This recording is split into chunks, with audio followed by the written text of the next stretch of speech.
오늘 본문의 이야기는 우리가 주일학교 때부터 많이 듣던 흥미로운 성경의 이야기들 중 하나입니다. 오늘 내용을 잠깐 요약을 해보면 고대 강국 바벨론은 유다를 멸망시켰습니다. BC 586년에 남유다를 멸망시키고 그 유다의 모든 왕족들과 귀족들과 또 쓸만한 사람들을 다 데리고 가서 바벨론으로 포로로 끌고 갔습니다. 이 바벨론은 지금으로 보면 저 이라크 지역이라고도 할 수 있는데 그곳에서 끌고 간 이유는 바벨론화 시켜서 당시에 그 근동 지역을 차지하던 그 바벨론의 정치적 영역을 바벨론의 문화와 바벨론의 학문을 가르쳐 줌으로 말미암아 바벨론의 세계화를 꿈꿨던 것이죠. 그래서 이 유대의 귀족들과 왕족들 그리고 쓸만한 사람들을 다 포로로 끌고 와서 거기에서 바벨론화 시켰던 것입니다. 마치 우리나라 그 일제강점기 시대 때 황국 신민화 정책을 펴지 않았습니까? 그래서 창씨개명도 하게 하고 또 일본말을 쓰게 하고 또 일본의 문화 그리고 일본의 신 천황을 숭배하게 하려고 했던 그 문화와 똑같습니다. 그런 시도를 바벨론 제국이 했던 것이죠. 다니엘을 비롯한 다니엘의 세 친구, 오늘 본문에 등장하는 사드락과 메삭과 아벳느고도 이때 당시에 포로로 끌려가서 바벨론에 거하게 되었습니다. 그러나 이들은 굉장히 영특해서 왕에게 또 지도자들에게 눈에 띄어서 다니엘 같은 경우에는 이 바벨론 전 지역을 다스리는 지도자로 세움을 받게 되었고 그리고 이 세 친구들은 사드락과 메삭과 아벳느고는 지역을 다스리는 그런 지도자로 세움을 받게 되었습니다. 그러던 어느 날 이 느부갓네살 왕은 큰 금신상을 세웠습니다.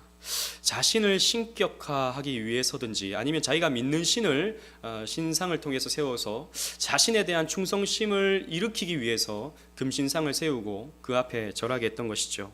온갖 악기 소리가 나면 그 시간에 맞추어서 사람들은 다 그 신상을 향하여 절을 하게 했던 것입니다.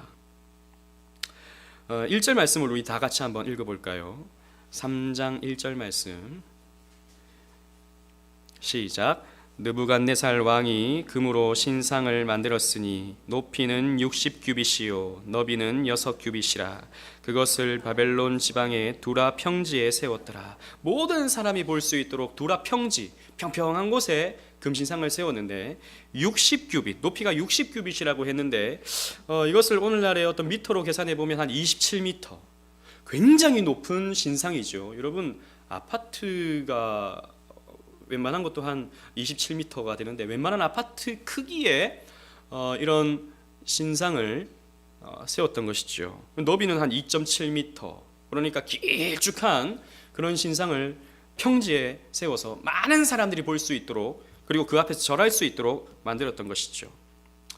그런데 이 금신상을 만들고 낙성식이 되었을 때 온갖 그 악기가 연주가 될 때 사람들은 그 앞에 절을 해야 했지만 사드락과 메삭과 아벳느고는 절하지 않았습니다. 그것을 본 갈대아 사람들이 즉 바벨론 사람들이 이것을 느부갓네살 왕에게 고발을 했죠. 저 사람들은 절하지 않았습니다. 저 사람들은 왕의 명령에 순종하지 않았습니다. 라고 이렇게 고자질을 했던 것입니다. 그래서 결국 이 사드락과 메삭과 아벳느고는 불 속에 들어가게 되죠. 그러나 그곳에서 누군가를 만나게 됩니다. 이 누군가의 정체는 결론부터 말씀드리면 좀 재미없지만 오늘 우리 주제가 무엇입니까? 지금 4주간 동안 살펴보고 있는 주제 예수를 만난 사람이지 않습니까? 우리 첫 번째는 베드로를 살펴봤고 두 번째는 야곱을 살펴봤고 지난주는 우리 혈루병 여인을 살펴봤는데 오늘은 그 네 번째 사드락과 메삭과 아벳느고입니다. 즉 사드락과 메삭과 아벳느고는 이 불구덩이 속에서 성육신 하시기 전에 예수님을 만났던 것이죠. 이곳에서 이들은 머리털 하나 상하지 아니하고 옷의 색깔이 변하지 아니하고 불 속에서도 살아남는 구원받는 그런 역사를 그런 기적을 보게 됩니다.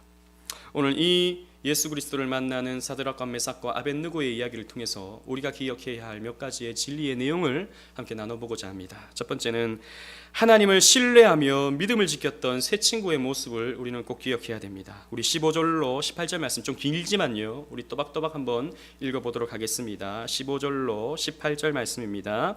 시작. 이제라도 너희가 준비하였다가 나팔과 피리와 수금과 사명금과 양금과 생황과 및 모든 악기 소리를 들을 때 내가 만든 신상 앞에 엎드려 절하면 좋거니와 너희가 만일 절하지 아니하면 즉시 너희를 맹렬히 타는 풀무불 가운데 던져 넣을 것이니 능히 너희를 내 손에서 건져낼 신이 누구이겠느냐 하니 사드락과 메삭과 아벳느고가 왕에게 대답하여 이르되 느부갓네살이여 우리가 이 일에 대하여 왕에게 대답할 필요가 없나이다. 왕이여 우리가 섬기는 하나님이 계시다면 우리를 맹렬히 타는 풀무불 가운데서 능히 건져내시겠고 왕의 손에서도 건져내시리이다. 그렇게 하지 아니하실지라도 왕이여 우리가 왕의 신들을 섬기지도 아니하고 왕이 세우신 금신상에게 절하지도 아니할 줄 아옵소서. 아멘. 사드락과 메삭과 아벳느고는 금신상 앞에 절하지 않았습니다. 왜 절하지 않았을까요? 우리는 쉽게 추측할 수 있습니다. 성경에는 나타나지 않지만, 그 이유가 나타나지 않지만 우리는 어렵지 않게 그 이유를 알고 있습니다. 왜냐하면 이들은 유대인이었기 때문에 이들은 누구보다도 하나님이 주신 계명, 즉 1계명과 2계명, 그 10계명을 잘 알고 있었던 사람이었던 것이지요. 여러분, 1계명이 무엇입니까? 우리 1계명 다 공부했는데 1계명은 하나님 외에 다른 신들을 내게 두지 말라라고 하는 계명이었지요. 즉 하나님 외에 다른 신들을 내게 두지 말라, 다른 신 섬기지 말라라는 것입니다. 그런데 금신상을 만들었다고요. 그 금신상 앞에 절을 하면 안 되는 것이죠. 또 2계명, 형상을 만들지 말고 그 앞에 절하지 말라. 어떤 신의 형상을 만들고 하나님의 형상이라도 만들고 그 앞에 절하는 것은 우상숭배다 라고 10계명은 우리에게 가르쳐주고 있죠. 이걸 누구보다도 잘하는 사드락과 메삭과 아벳느고는 이 계명을 지키려고 절하지 않았던 것이죠. 이를 본 갈대아 바벨론 사람들이 왕 앞에 고발하게 되었습니다. 그래서 느부갓네살 왕이 화가 났습니다. 여러분, 독재자들은 늘 그렇지요. 자신에게 충성하지 않는 사람들에게 긍휼을 베풀지는 않습니다. 여러분, 북한 같은 곳에서도 마찬가지죠. 김일성, 김정일의 동상에 절하지 않는 사람은 아우지 탄광으로 가는 것 아니겠습니까? 아니면 정치범 수용소로 가서 고문받고 핍박받는 것이 우리가 잘 아는 북한의 현실이지 않습니까? 똑같은 것입니다. 그 앞에 절하지 않는 사람은 죽는 것이죠. 그러나 느부갓네살 왕은 이렇게 말했습니다. 이런 악기 소리가 울릴 때 네가 절하면, 한 번이라도 절하면 내가 너를 살려주겠다. 하지만 네가 만약 절하지 않는다면 맹렬히 타는 풀무불 가운데 던져 넣겠다라고 협박도 했습니다. 회유도 하고 절하면 살려주겠다. 하지만 절하지 않으면 풀무불에 들어가서 불구덩이 속에 넣어서 너를 태워 죽여버리겠다라고 협박했던 것이죠. 아마도 이 풀무불이라고 그러면 보통 우리는 우리나라 말을 이 국어 사전을 살펴보면 무슨 용광로의 불 이런 것을 의미하는데, 아마도 이때 당시는 사람을 처형하기 위해서 불로 태워 죽이는 사형 집행 장소가 있었던 것 같습니다. 거기에 넣어서 태워 죽여버리겠다라고 했던 것이죠. 여러분, 사람이 죽는 데 있어서 가장 고통스럽게 죽는 것이 바로 불에 타 죽는 것이라고 합니다. 물론 여러 가지의 모든 죽음이라고 하는 것 자체가 공포스럽지만 서서히 몸이 타 들어가면서 죽는 것 굉장히 공포스러운 일이지요. 이런 위협을 느부갓네살은 이 세 친구에게 했던 것입니다. 그러면서 이제 느부갓네살은 이렇게 말하죠. 아마도 느부갓네살 왕은 이들이 절하지 않는 이유를 어떤 종교적인 이유, 즉 유대에서 왔기 때문에 유대 신들의 어떤 그 신앙심 때문에 절하지 않는 게 아닌가라고 추측은 했던 것 같습니다. 그러니까 요 하나님에 대해서는 분명한 지식은 없었지만 이들이 믿는 신은 있을 것이다 라고 하는 생각은 했던 것이죠. 그러면서 이렇게 말합니다. 너희를 풀무불 속에서 건져낼 신이 있겠느냐? 너희들이 아무리 믿는 신이라 하더라도, 하나님이라 하더라도 지금 이 세계를 장악한 나보다 더 힘이 있을 수 있겠느냐? 온 세계를 정복하게 만든 내가 믿는 신을 너희 신이 이길 수 있겠느냐? 라고 지금 말하고 있는 것입니다. 그러니 내가 신이다 하는 것이죠. 온 세상을 내 마음대로 움직일 수 있는 내가 신이라서 너희가 믿는 신에게 엎드리지 말고 나에게 엎드려라. 나에게 충성해라. 나에게 절하라. 라고 느부갓네살은 말하고 있는 것이죠. 그러나 사드락, 메삭, 아벳느고는 느부갓네살 왕의 회유와 협박에도 굴하지 아니하고 하나님을 신뢰하는 말을 합니다. 17절 말씀에 왕이여 우리가 섬기는 하나님이 계시다면 우리를 맹렬히 타는 풀무불 가운데서 능히 건져내시겠고 왕의 손에서도 건져내시리이다 라고 하는 멋진 신앙 고백을 하게 되죠. 하나님은 전능하신 하나님이시기 때문에, 심지어 느부갓네살 왕 당신보다 더 크신 하나님이시기 때문에 하나님은 우리를 저 맹렬히 타는 풀무불 속에서도 건져내실 것입니다 라고 하는 믿음을 드러내죠. 하나님의 전능하심, 하나님의 권능, 하나님의 위대하심, 그 어떤 신보다 위대하시고 높으신 하나님이라고 하는 믿음과 신앙을 이 세 친구들은 가지고 있었던 것입니다. 그러나 이 세 친구들은 하나님의 속성, 하나님의 어떤 분인지는 분명하게 이해하고 확신하고 있었지만 하나님이 자신들을 어떻게 구원해 내실지에 대해서는 확신하진 않았습니다. 뭐라 그럽니까?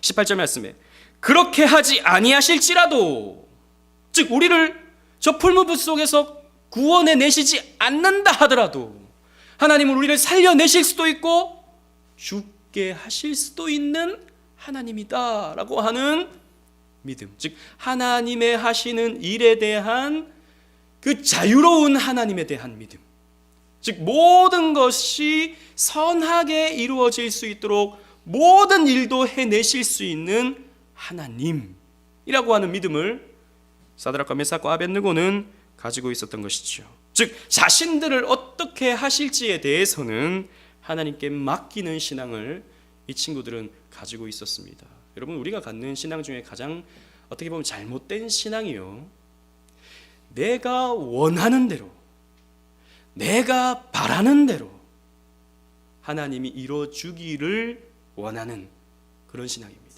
위험한 거예요. 물론 하나님이 어떤 분인지 알면요, 우리는 그렇게 기도할 수밖에 없습니다. 왜? 전능하시고 위대하시고 권능이 있으시니까요. 그러니까 하나님 이렇게 해주세요, 저렇게 해주세요. 우리 그렇게 기도할 수 있어요. 예, 그렇게 해야 됩니다. 그러나 우리가 또 한 가지 기도해야 될 것은, 그러나 그 응답의 자율성, 하나님의 자율성, 응답함에 있어서 하나님의 뜻대로 되어지기를 원하는 믿음의 태도도 우리는 가지고 있어야 되는 것이죠.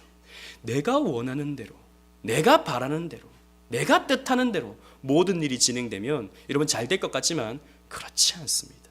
결코 그렇지 않아요. 왜? 우리 생각은 제한적이고 우리의 계획은 부족함이 있고 오류가 있죠. 그러나 하나님의 계획은 부족함이 없고 실패함이 없고 언제나 선으로 귀결됩니다.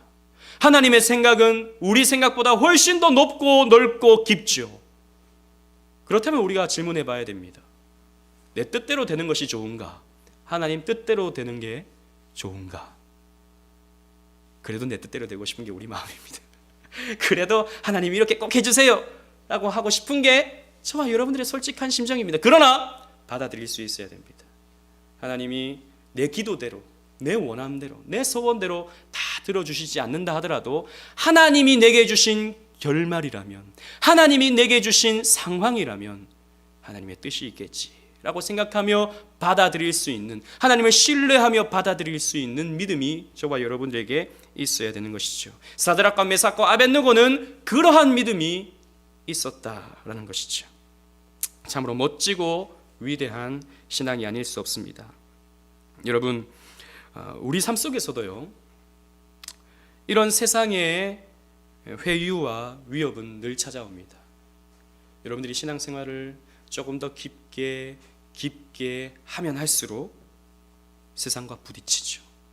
여러분들은 거룩하게 살기를 바라면서 그렇게 살아간다면 여러분, 거룩이라는 말이 무슨 말입니까? 구별된 것입니다. 구별되는 것. 세상과 구별되면 세상과 자꾸 어긋나면서 갈등이 일어납니다. 예수 안 믿는 사람들과의 그런 갈등, 다툼, 이런 것들이 일어난다는 것이죠. 그리고 가치관의 충돌이 일어나죠. 한국 사회에서 가장 많이 부딪히는 문제가 바로 제사 문제입니다. 그 가운데 하나가, 저 같은 경우도 이제 불신 가정에서 자랐기 때문에 저희 아버지도 일찍 돌아가시고 저희 큰아버지도 일찍 돌아가시고 저희 큰할아버지도 일찍 돌아가셨어요. 남자 명이 굉장히 짧은 집이었어요, 저희 집. 그런데 그러니까 제사가 많죠, 제사가. 근데 제가 이제 어릴 때 교회를 나가니까 처음에는 뭐 신앙이 없으니까 그냥 제사할 땐 제사하고 교회는 교회대로 다니고 그렇게 했죠. 근데 신앙에 철이 들면서 이 제사 문제가 걸리는 거예요. 교회에서는 귀신에게 절하면 안 된다 라고 말하는데 집에 오면은 다 하거든요. 또 안 하면 안 될 것 같거든요. 그러니까 하는 거죠. 근데 점점 제 신앙이 깊어지면 깊어질수록 그게 갈등이 일어나는 겁니다. 마음속에서 할 수 없는 거예요. 귀신 앞에 내가 절을 한다는 건 하나님을 부인하는 것 같은 느낌이 드는 거예요. 그래서 안 하면 안 되나? 그러니까 난리가 나는 거예요. 안 하면 안 되나? 라고 하는 그 소극적인 그런 말 한마디에도 난리가 나는 거죠. 한 집에 종교가 2개면은 풍지박산이 난다 했는데 바로 이때가 바로 그런 때구나. 아버지가 얼마나 서운해하시겠냐? 조상님이 얼마나 서운해하시겠냐? 너 한 사람만 그냥 고개 숙이면, 절하면 그냥 우리 가족 아무런 문제 없는데, 큰아버지, 큰아버지, 저 가족들 아무런 문제 없는데 네가 절하지 않으면 지금 분위기가 어떻게 되냐? 이 그냥 좋은 화기애애한 분위기 다 깨고, 왜 쟤는 절을 안 해? 쟤는 교회 다녀? 교회 다니면 안 돼. 교회 다니면 지방 망해. 이런 소리 들으면서 갈등이 일어나기 시작하는 것이죠. 그래서 참 저는 그러면서 조금씩 저항하면서 나중에는 저는 안 합니다, 못 합니다 라고 했죠. 그러니까 저희 어머니가 우시는 거예요. 여러분, 저 때문에 다른 친척들 보는 그 시선이 너무 두려워서 저희 어머니가 우시는 거예요. 여러분, 웬만한 사람이 그렇게 하지 말라고 울면은 마음이 약해지는데, 어머니가 제 앞에서 그 제사 때문에 울면은 참 마음이 얼마나 또 아픕니까? 사실 뭐 제가 집에서 절을 하는지 교회에서 어떻게 알아요? 교회에서 뭐 봅니까? 제가 뭐 집에서 절하고 뭐 밖에서 활동하는 건 뭐 아무런 지장이 없어요. 오히려 집에서도 이렇게 하면, 그래, 너는 신앙생활 하고 싶은 대로 신앙생활 하고 집에서는 절하고 그렇게 해라. 얼마든지 또 그렇게 할 수도 있는 그런 상황입니다. 그런데 그게 마음이 안 되는 거죠. 마음이 안 되는 거죠. 그래서 처음에는 뭐 집안 난리가 나네, 집안 깨지네, 이제 끝났네, 그런 말들 많이 들었지만 아무 문제가 없어요. 사실 옛날 같지도 않고 요즘 시대가 받아들일 수 있는 그런 상황도 되고, 또 저희 어머니는 혹시 절하지 않으면은 그 아들내미가 그 절 한 번 안 하면 또 집에 우환이 또 오는 게 아닌가, 노심초사 하시지만 아무 일도 일어나지 않습니다. 아무 일도 일어나지 않아요. 여러분, 왜냐하면 세상의 모든 신은 거짓신이기 때문입니다. 세상의 모든 신들은 가짜이기 때문입니다. 살아계신 하나님은 오직 우리가 믿는 유일하신 여호와 하나님 한 분뿐입니다. 이 사실을 우리가 믿는다면 우리는 귀신들 앞에서, 불상 앞에서, 다른 어떤 신들 앞에서 절할 수가 없는 것이죠. 그러면서 세상은 우리에게 이렇게 말합니다. 아니, 절하는 게 뭐가 그렇게 대수라고? 너는 조상도 모르냐? 기독교는 왜 그렇게 이기적이고 배타적이냐? 이런 핀잔을 받게 되어 있습니다. 그러면서 우리는 늘 갈등하죠. 또 신앙생활 하다 보면 신앙이 양심에 찔리는 일들이 일어나죠. 주일에도 또 어떤 일이 있으면은 교회를 갈까, 아니면은 다른 일을 할까, 이것 때문에 여러분 갈등이 일어날 때가 있습니다. 믿음의 양심은 그래도 교회를 가는 게 맞는 것 같은데, 또 내 현실을 보면 지금 일을 하는 게 맞는 것 같은 그런 상황이 우리에게 생긴다는 것이죠. 그럴 때 우리는 그런 마음이 생깁니다. 그냥 하나님 말씀에 순종해서 눈으로 볼 때 힘든 길을 가느냐, 아니면 눈 한번 딱 감고 편한 길, 보기 좋은 길 갈 것이냐. 이런 마음이 갈등이 우리에게 생기는 것이죠. 여러분, 그러나 우리가 걸어가야 할 신앙은 바로 이 사드락과 메삭과 아벳느고의 길입니다. 풀무불이 우리를 기다린다 하더라도 하나님이 우리를 구해주신다고 하는 그 믿음 가지고 우리는 가야 하는 것이죠. 그리 아니하신다 할지라도 나는 내 믿음을 지키겠습니다 라고 하는 믿음 가지고 우리는 살아가야 되는 것입니다. 여러분, 제가 여러분들에게 권면드립니다. 하나님께 순종해 보십시오. 세상의 마음과 하나님을 향한 마음, 두 마음이 갈등하고 있을 때 여러분 한번 하나님께 순종 한번 해보십시오. 하나님 말씀에 한번 순종해 보십시오. 여러분, 죽는 것 같지만 죽지 않습니다. 여러분, 하나님께 순종해 보십시오. 망할 것 같지만 망하지 않습니다. 하나님께 순종 한번 해보십시오. 하나님께서 이 모양 저 모양으로 피할 길도 인도해 주십니다. 하나님께 순종해 보십시오. 궁극적으로 우리는 예수 그리스도를 뜨겁게 만날 수 있는 기회를 갖습니다. 이런 은혜를 저와 여러분들이 가져야 되는 것이죠. 갈등이 일어납니까? 여러분, 신앙생활이 여러분이 깊어지면 깊어질수록 이런 갈등들은 계속해서 더 일어납니다. 그럴 때 여러분, 믿음의 길을 선택하셔서 하나님이 주시는 은혜와 사랑을 듬뿍 받는 저와 여러분들 되시기를 바랍니다. 두 번째로 우리가 기억해야 될 것은 위험 속에 있는 새 친구들을 지켜내시는 예수 그리스도를 볼 수 있어야 됩니다. 우리 22절로 25절 말씀 우리 다 같이 한번 읽어보도록 하겠습니다. 조금 길지만 또박또박 읽도록 하겠습니다. 22절로 25절 시작. 왕의 명령이 엄하고 풀무불이 심히 뜨거움으로 불꽃이 사드락과 메삭과 아벳느고를 붙든 사람을 태워 죽였고 이 세 사람 사드락과 메삭과 아벳느고는 결박된 채 맹렬히 타는 풀무불 가운데에 떨어졌더라. 그때에 느부갓네살 왕이 놀라 급히 일어나서 모사들에게 물어 이르되 우리가 결박하여 불 가운데에 던진 자는 세 사람이 아니었느냐 하니 그들이 왕에게 대답하여 이르되 왕이여 올소이다 하더라. 왕이 또 말하여 이르되 내가 보니 결박되지 아니한 네 사람이 불 가운데로 다니는데 상하지도 아니하였고 그 넷째 모양은 신들의 아들과 같도다 하고. 아멘. 사드락과 메삭과 아벳느고의 소신 있는 발언에 느부갓네살 왕은 자비를 베풀지 않았습니다. 19절 말씀을 보면 평소보다 7배나 뜨거운 풀무불을 준비하라 그랬습니다. 그래서 이 친구들을 결박해서 묶어서 풀무불 속에 던져 넣어버렸습니다.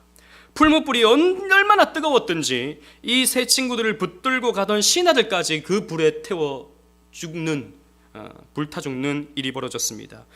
그런데 그때 놀라운 일이 벌어졌습니다. 분노한 느부갓네살 왕이 그들의 죽음을 눈으로 보고자 했는데 분명히 세 사람이 결박된 채 불구덩이 속에 들어갔는데 네 사람이 보이는 것입니다.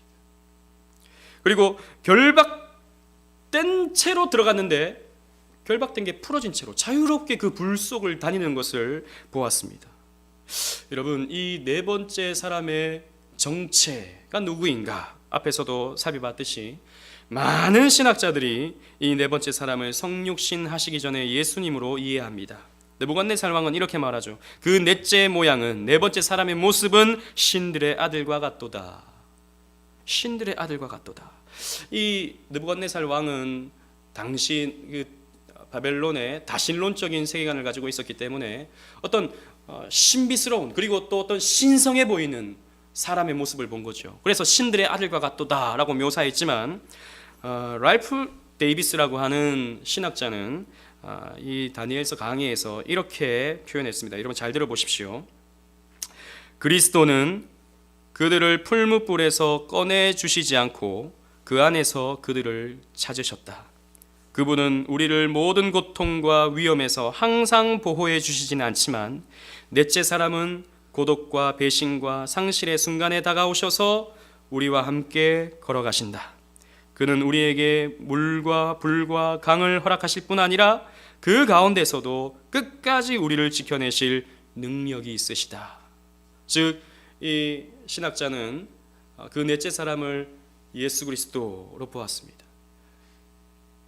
이 느부갓네살 왕은 신들의 아들과 같도다.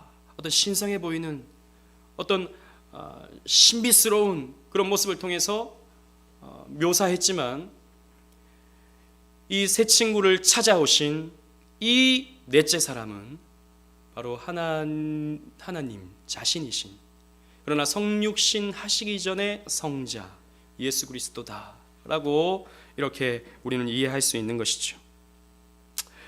그러면서 우리에게 어려움을 주시지만, 이 그리스도는 우리에게 어려움을 주실 때도 있지만, 어려움을 허락해 주실 때도 있지만, 그래서 우리에게 물과 불과 강을 허락해 주실 때가 있지만, 그러나 끝까지 우리를 지켜내시는 분이 바로 넷째 사람 예수 그리스도시다 라고 이렇게 말했습니다. 여러분, 결박당했던 그들은 자유의 몸이 되었습니다. 불꽃에 타들어가야 하는 몸이 불에 상하지 않고 불을 정복했습니다. 그 불 속에서 성육신 하시기 전에 하나님의 아들 예수 그리스도를 만나는 은총을 누렸습니다. 여러분, 마찬가지입니다. 때로는 우리는 믿음을 지키다가 겪게 되는 위험한 상황을 만날 때가 있습니다. 믿음을 가져도 기도를 해도 우리 인생은 불구덩이 같은 상황을 만날 때가 있는 것이죠. 여러분, 하나님이 우리 인생 속에서 풀무불을 허락하실 때가 분명히 있습니다. 지금 여러분들의 상황이 혹시 그런 상황인지도 모르겠습니다. 믿지 않는 사람들의 핍박, 조롱, 믿지 않는 가족들과의 갈등, 예수를 믿었다가 하나님의 일에 헌신했다가 열심히 했는데도 나름대로 최선을 다했는데도 겪게 되는 경제적 위기, 경제적 손실, 이런 상황들을 우리는 만날 수 있는 것이죠. 하나님은 우리에게 풀무불을 허락하실 때가 있는 것입니다. 그러나 여러분, 그때 낙심해서는 안 됩니다. 두려워해서도 안 됩니다. 하나님께서 우리에게 이렇게 말씀하시기 때문이죠. 우리 이사야 43장 2절 3절 주보에 있습니다. 다 같이 읽어보겠습니다. 시작. 내가 물 가운데로 지날 때에 내가 너와 함께 할 것이라. 강을 건널 때에 물이 너를 침몰하지 못할 것이며 내가 불 가운데로 지날 때에 타지도 아니할 것이요 불꽃이 너를 사르지도 못하리니 대저 나는 여호와 내 하나님이요 이스라엘의 거룩한 이요 내 구원자임이라. 아멘. 물 가운데로 지나갈 때에도 하나님은 우리와 함께 하시고, 강을 건널 때에도 여러분 물이 우리를 침몰하지 못하고, 불 가운데로 지날 때에도 우리는 타지 아니한다. 불꽃이 너를 사르지도 아니할 것이다. 왜? 우리가 믿는 하나님은 여호와 하나님이시고 이스라엘의 거룩한 이시고 우리를 구원하시는 하나님이시기 때문입니다. 여러분, 이 믿음이 저와 여러분들에게 있는 거예요. 있어야 되는 거예요. 여러분, 우리 물 가운데로 갈 위기가 얼마나 많습니까? 불 가운데로 지나가야 할 위기가 우리 인생에 얼마나 많습니까? 그러나 기억하십시오. 예수 그리스도께서 그때마다 우리를 찾아오셔서 우리를 지켜주십니다. 우리를 보호해 주셔요. 어려움은 당합니다. 위기는 우리에게 찾아와요. 그러나 이길 수 있는 힘을 우리에게 주시는 거예요. 그래서 우리가 기도해야 된 것은 어려움을 피해달라고만 기도하는 것이 아니라, 물론 그렇게 기도할 수는 있지만 피해달라고만 기도할 것이 아니라 그 어려움을 극복하게 해달라고, 예수 그리스도께서 주시는 힘으로 이기게 해달라고 우리는 기도해야 되는 거예요. 여러분, 인생의 불구덩이 속으로 들어갈 때가 바로 우리를 지키시는 예수 그리스도를 만날 기회입니다. 불구덩이 속으로 들어가는 그 순간이 바로 예수 그리스도를 만날 기회가 되는 것이죠. 그러니 여러분, 신앙생활 속에서 찾아오는 불구덩이 속에서, 어려움 속에서, 답답함 속에서, 위기 속에서 여러분 옆에 계신 주님을 바라보시기 바랍니다. 그때 그 문제를 어떻게 해결하나 그 문제만 쳐다보지 말고 그 문제 옆에 계신, 내 옆에 계신, 나를 붙들고 계시는 예수 그리스도를 바라보시기를 바라요. 사랑하는 오직은혜 교회 성도 여러분, 우리 27절 28절 말씀, 본문 27절 28절 말씀 다 같이 또 읽어보도록 하겠습니다. 시작. 총독과 지사와 행정관과 왕의 모사들이 모여 이 사람들을 본즉 불이 능히 그들의 흐몽을 해하지 못하였고 머리털도 그을리지 아니하였고 겉옷빛도 변하지 아니하였고 불탄 냄새도 없었더라. 느부갓네살이 말하여 이르되 사드락과 메삭과 아벳느고의 하나님을 찬송할지로다. 그가 그의 천사를 보내사 자기를 의뢰하고 그들의 몸을 바쳐 왕의 명령을 거역하고 그 하나님 밖에는 다른 신들을 섬기지 아니하며 그에게 절하지 아니한 종들을 구원하셨도다. 아멘.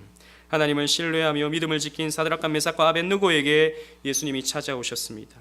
그 불구덩이 시련 속에서 예수님을 만났습니다. 그들이 예수님을 만났을 때 그 뜨거운 풀무불은 그들의 머리털 하나도 그을리지 못하게 했고 겉옷도 상하게 하지 못했습니다. 예수님은 그들을 지켜주신 것이지요. 뿐만 아니라 느부갓네살 왕은 이들이 믿던 하나님을 높이며 찬송했습니다. 그러므로 우리는 세상의 그 어떤 회유와 협박 속에서도 쉽게 타협하지 말고 하나님을 신뢰하며 믿음을 지켜야 합니다. 세상은 늘 우리 보고 이렇게 말합니다. 나는 예수 믿는 사람 존중해. 그러나 너무 모나지 말고 들어갈 때 들어가고 나올 때 나올 줄 아는 둥글둥글한 그 유연성 있는 그런 기독교인이었으면 좋겠어. 뭐가 되네 안 되네, 그거 하면 되네 안 되네, 이런 말 하지 말고 같이 있을 때 그냥 같이 좀 하고 같은 말 좀 하고 같은 것 좀 먹고 뭐 나는 이거 하면 안 되네 안 되네 이렇게 티내는 그리스도인 싫어. 존중은 하지만 싫어. 이렇게 말하는 것이죠. 이런 얘기 많이 들어봤죠. 저는 엄청 들어봤는데. 그런데 여러분, 제가 곰곰이 보면요, 그런 사람들일수록 뉴스에서 어떤 장로가 사기를 쳤네, 어떤 집사가 부도를 내고 도망을 갔네 이러면요 계거품을 물고 욕합니다. 집사 봐, 집사 봐, 저 장로 봐, 저 장로, 에이 다 가짜야, 다 가짜. 그렇게 말합니다. 생각해 보십시오. 사기치고 가는 장로, 부도 내고 도망가는 무슨 집사, 그런 사람들이 여러분 정말 신실한, 정말 뚜렷하게 예수 믿는 그런 사람들이겠습니까? 아니죠. 들어갈 때 들어가고 나갈 때 나갈 줄 아는 유도리 있는 신앙이에요. 그래서 같이 있을 때 같이 얘기하고 같이 그냥 같이 세상 사람들과 비슷하게 그냥 돌아가는 그런 사람들, 그런 사람들이 바로 사기치고 부도 내고 도망가고 거짓말하는 그런 그리스도인들 아니겠습니까? 진실한 그리스도인이라면 그렇게 하지 않죠. 그런데 그들은 그래 유들유들한 그런 그리스도인들을 좋아한다고 말하면서 정작 그런 사람들을 기거품 물고 욕하는 거예요. 그런 사람들을 보고 조롱하는 거예요. 에이 그럴 줄 알았어, 가짜들 가짜들. 그러나 여러분 조금 모난, 난 이거 하면 안 돼, 난 교회 다녀, 난 예수 믿어, 난 하나님 믿어, 그래서 난 이렇게 살 거야. 뭐 그렇게 넌 티를 내냐, 넌 그렇게 뭐가 낫냐, 넌 왜 그렇게 배타적이냐, 이렇게 말은 듣지만 세상 사람들은 그런 사람들을 바라보면서 그래도 쟤는 좀 광신적인 건 있지만 그래도 진짜 하나님 믿는 사람이야 라고 인정을 한다고요. 별로 은혜가 안 되시나? 표정을 보니까 난 그렇게까지는 못할 것 같은데 이런 표정인 것 같은데 그렇게 인정을 합니다. 여러분, 느부갓네살 왕을 보십시오. 하나님을 찬송합니다. 물론 이감이 있는 하나님이 지금 여호와 하나님, 그가 아는 어떤 성경에서 계시되고 있는 그런 하나님은 아니죠. 그냥 놀랍네, 내가 믿는 신보다 더 힘이 세네, 그 정도일 것입니다. 그러나 하나님을 바라보고 너희가 믿는 하나님을 내가 찬송한다 이렇게 말하는 것이죠. 우리가 이런 신앙을 가져야 되지 않겠습니까? 어려움은 와도, 힘들면 찾아와도, 위기는 찾아와도 그 위기를 너끈히 이겨내면서 기뻐하고 감사할 줄 아는 저와 여러분들을 바라보면서 세상 사람들은 야 쟤는 도대체 무슨 용가리 통뼈길래 저렇게 어려워도 저렇게 싱글벙글이냐, 저렇게 위기를 당해도 어떻게 저렇게 낙천적이냐, 야 제가 믿는 하나님은 대단한가 보다, 이런 말을 저와 여러분들이 들을 수 있어야 되지 않겠습니까? 아멘이십니까? 예, 힘이 없네요 나는 그까지. 예, 저와 여러분들이 그런 믿음은 좀 가져야 되지 않겠습니까? 그래서 우리 속에 찾아오는 그 믿음 가지고 우리 속에 찾아오는 풀무불의 그 신앙 속에서도 감사하는, 이겨내는, 극복해내는, 머리털 하나 상하지 아니하고 겉옷이 타지 아니하는 그런 놀라운 역사를 삶 속에서 체험하는 저와 여러분들 되시기를 주님 이름으로 축원합니다. 아멘.